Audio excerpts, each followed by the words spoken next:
The life of a royal is one of immense complexity. To uphold tradition and maintain a strong social standing are values upheld not only by the family, but the nation. Today we glimpse into the future of a remarkable woman, one whose royalty and influence are of international intrigue. Princess Catherine is adored by millions for her grace, compassion, and unwavering dedication to service. Very emotional. It's such a special time. I think any parent, I think, will probably sort of know what this feeling feels like. So very special. From tying the knot with Prince William and swiftly making monarchy history in the form of their firstborn, Prince George Alexander Louis. In 2024, Catherine faces one of the most difficult periods of her royal life so far. With a recent cancer diagnosis for both herself and the monarch, she needs support and warmth from the public now more than ever. I take this opportunity to say thank you also for the kind messages of support for Catherine and for my father. It means a great deal to us all.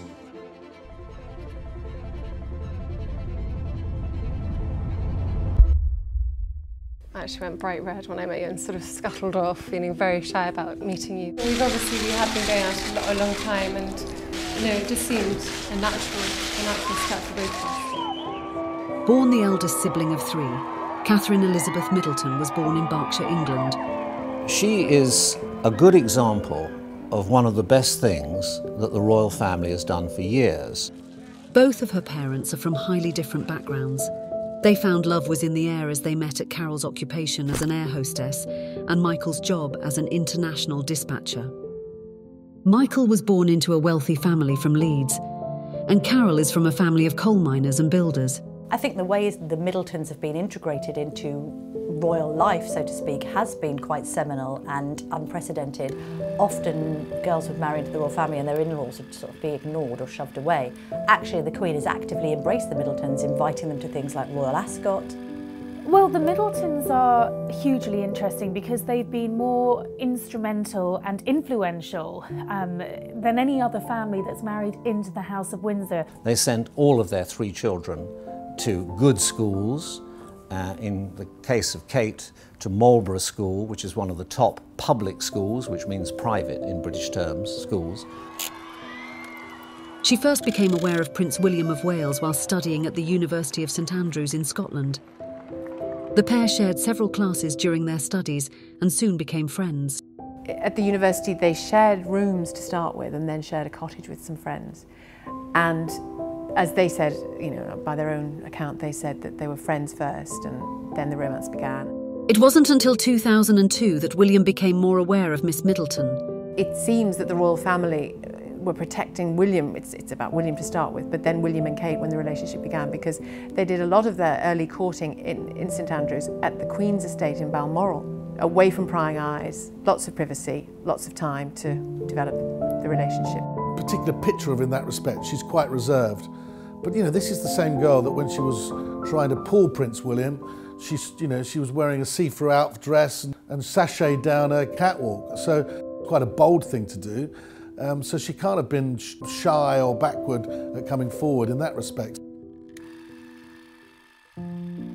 The romance was in bloom, a relationship which was held closely undercover, mostly due to the prince's extreme distrust of the press. A slip in their cautious approach led to Kate being caught by paparazzi while on a royal family ski trip, leading to an immediate response.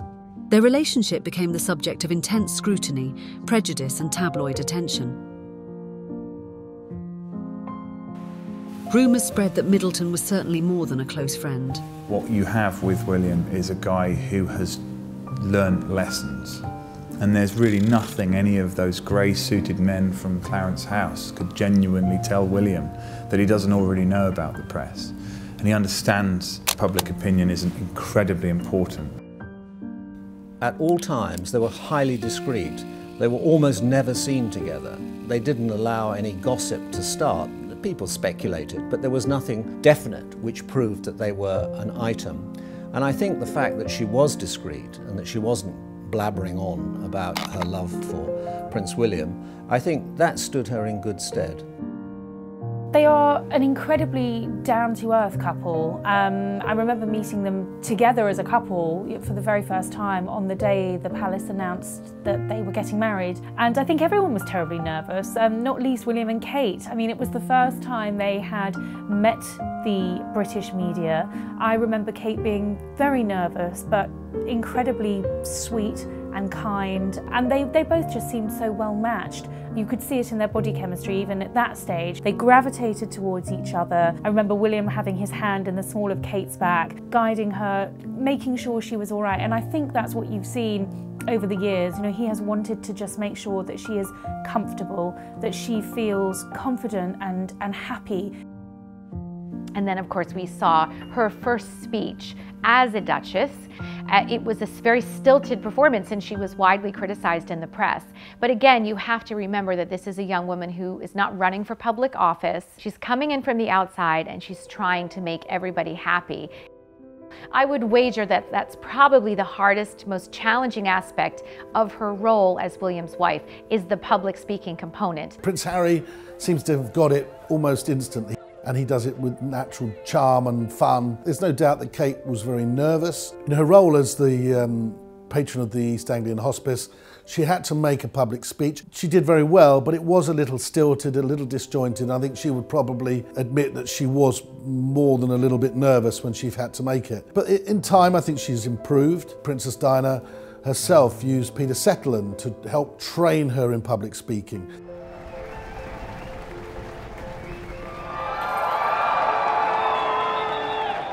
The couple's official engagement was announced in November 2010 during a vacation to Kenya, where William presented Kate with his mother's engagement ring.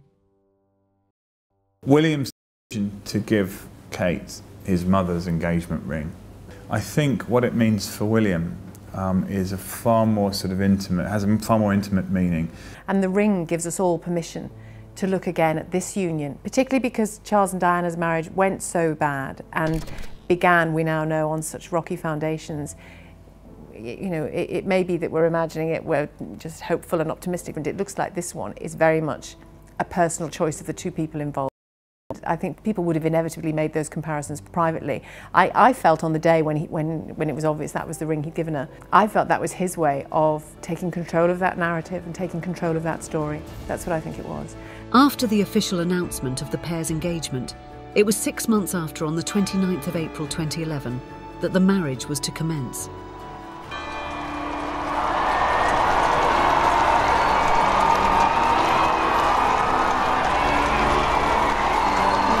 Aston Martin emerging from the gates of Buckingham Palace. So maybe we just ask your reaction to the wedding, please, sir. Obviously a thrill, thank you very much. Practicing for long enough. I think people will recognise that this is a royal couple for the modern age. It's interesting that in planning their wedding, they have decided to do it their way. They haven't been completely tied up in royal red tape. They've insisted on having a degree of control over what is a state occasion, but is also a very private time for them. In very many key areas, I was pleased to see that Kate Middleton decided not to stay at Clarence House within a royal palace before her wedding. She decided that she would stay at a hotel with her parents, for her leaving from the hotel or with her father in a car and going the mile to Westminster Abbey. She wanted to assert herself, and she was saying, in effect, my family are very important in this too, and I'm not going to have them forgotten. This is when the British come into their own. We have all the equipment, we have the household cavalry, we have the wonderful carriages, we have those ancient Rolls Royces. There's a real for it. The biggest decision for a bride is her wedding dress. Her choice, a dress designed by Sarah Burton, a fact that remains day. What my opinion of the dress was that it was youthfully, it was modern with a classic twist to it, which was fantastic because I didn't want Kate to sort of lose touch of Kate in the whole pageantry of this occasion. And I think Sarah Burton for Alexander McQueen did a sublime job. I thought the skirt was just enough skirt for a venue like the Abbey. I think to have something slimmer with a long train, she might not have filled that space with the sort of ease as she did with this dress. But I thought she looked very, very beautiful, very exquisite, seriously finished.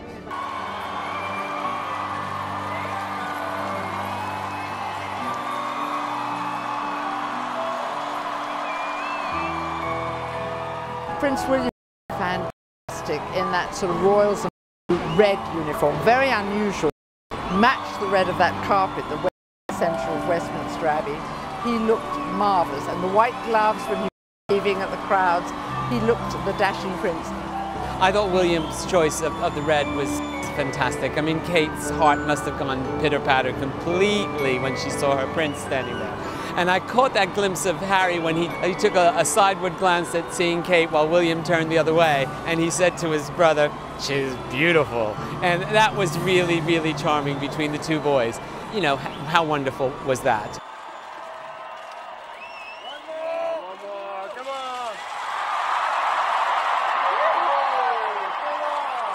Kate was met by Queen Elizabeth shortly before the wedding, in which it was conferred that her royal title would be Catherine, Her Royal Highness the Duchess of Cambridge.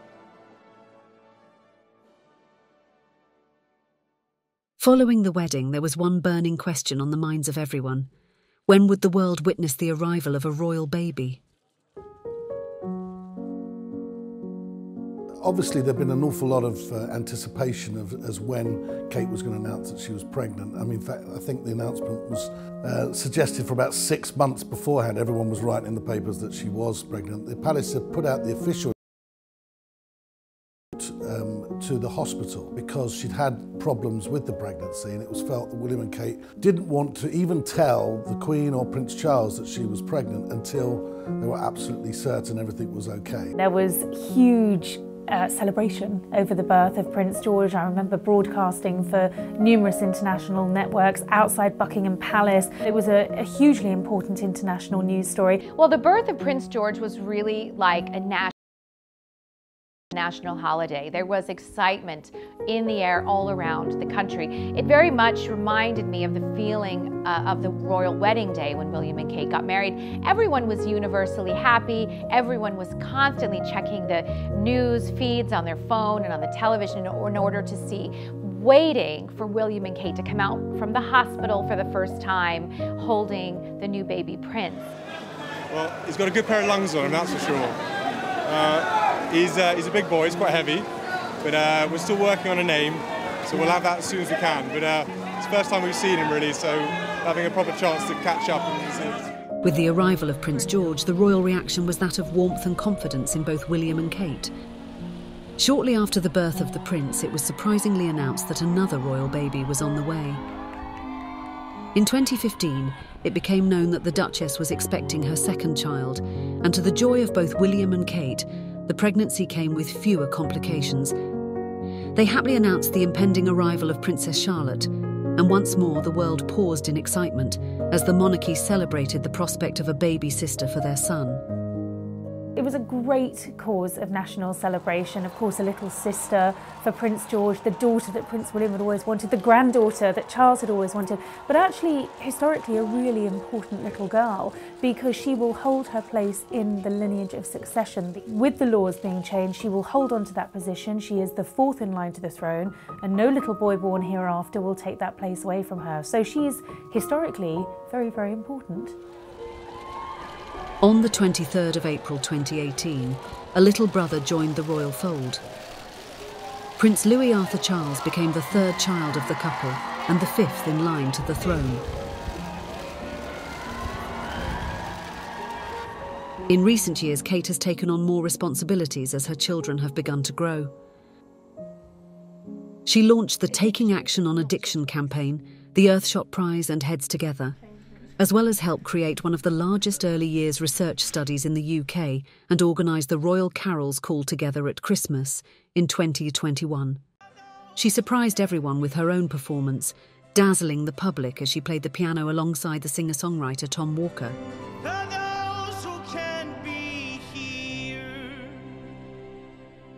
Kate has made a place for herself within the royal family, built on hard work and commitment.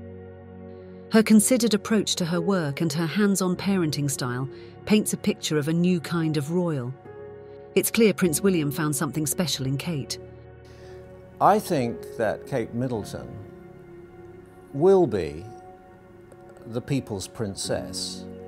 She won't be condescending to the ordinary people. She will be her own self. But I think there'll be a lot of people who can identify with her and her background and where she's come from. And particularly as she succeeds in the job, I think they will warm to her. I think she's wanting to establish a unique identity for herself in the British royal family. She's the future queen, and she's going to be her own type of future queen.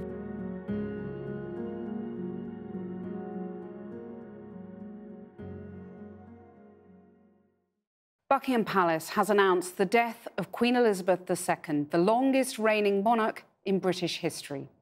Her reign lasted for 70 years, from post-war austerity and the end of empire through the expansion of the Commonwealth. I declare before you all that my whole life, whether it be long or short, shall be devoted to your service and to the service of our great imperial family to which we all belong. The new King Charles III proudly announced in a televised speech that his son and daughter-in-law would now carry the titles of the Prince and Princess of Wales. Today, I am proud to create him Prince of Wales, Tywysog Cymru. With Catherine beside him, our new Prince and Princess of Wales will, I know, continue to inspire and lead our national conversations, helping to bring the marginal to the centre ground, where vital help can be given. Charles will be the 40th monarch to be crowned at the Abbey, the latest in a lineage reaching back to 1066, but in a service with Charles' own contemporary twists. It will be a moment that confirms the King's contract with the people, as he is called to serve them, and in the religious part of the ceremony, to serve God. On the 6th of May 2023, British history witnessed a significant moment as Charles III, the longest-serving heir apparent, was formally crowned king.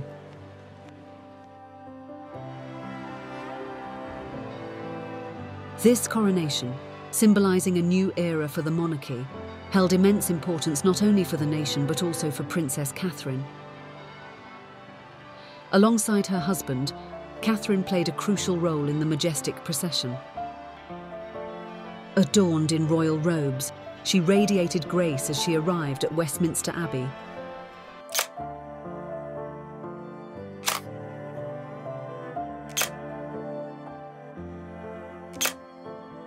Following the service, the Wales family joyfully joined the carriage procession, waving proudly to the cheering crowds gathered to celebrate this historic occasion. 3 cheers for His Majesty, the King, and Her Majesty, the Queen!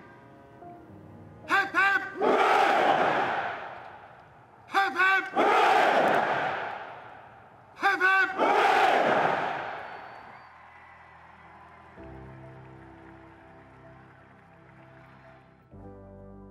The Princess of Wales has been a steadfast support for King Charles III throughout his reign so far. However, 2024 has so far proved massively challenging on a personal level for both Princess Catherine and her beloved father-in-law. In January, the Princess of Wales and the King were admitted to the London Clinic Hospital. Doctors treated Charles for an enlarged prostate, whilst Kate underwent major abdominal surgery. On the 29th of January, Kensington Palace shared an update stating that the princess had been discharged from hospital. A week later, William returned to his public duties for the first time since his wife's surgery, leading an investiture at Windsor Castle on behalf of his father and attending a fundraising gala for London's Air Ambulance charity in the evening. I'd like to take this opportunity to say thank you also for the kind messages of support for Catherine and for my father, especially in recent days. It means a great deal to us all. Prince William continued to attend engagements without Catherine, arriving solo at the BAFTA red carpet on the 18th of February. Keen followers of the royal family took to social media to speculate about Catherine's whereabouts. Kensington Palace continued to shut down the growing chatter.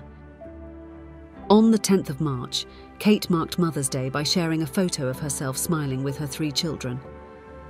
The image was the first official photo of the princess in months. The photo of Kate and her kids was picked up by several international news agencies. However, those agencies later retracted the image, saying it may have been edited by the royals prior to its release. The rumours consequently spiralled out of control, and on the 22nd of March, Princess Catherine was forced to address the growing concern. In a video statement to the public, Catherine revealed the devastating news that doctors had diagnosed her with cancer. Messages of support from the public began pouring in, and voices across social media called for people to respect the family's privacy at such a difficult time. Both Prince William and Princess Catherine revealed that they were enormously touched by the well-wishes and warmth. The royal couple continue to remain private about the diagnosis and treatment at this time, with the princess only returning to royal duties when she is ready. With the love of the people, the princess remains a steady constant during an unprecedented time for the modern monarchy. Catherine's commitment to defying the odds has granted her the respect of many, proving herself to the world as she nears ever closer to the position of consort, hand in hand with her beloved. Regardless of what lies ahead, Princess Catherine will undoubtedly continue to be a beacon of hope and joy for people everywhere.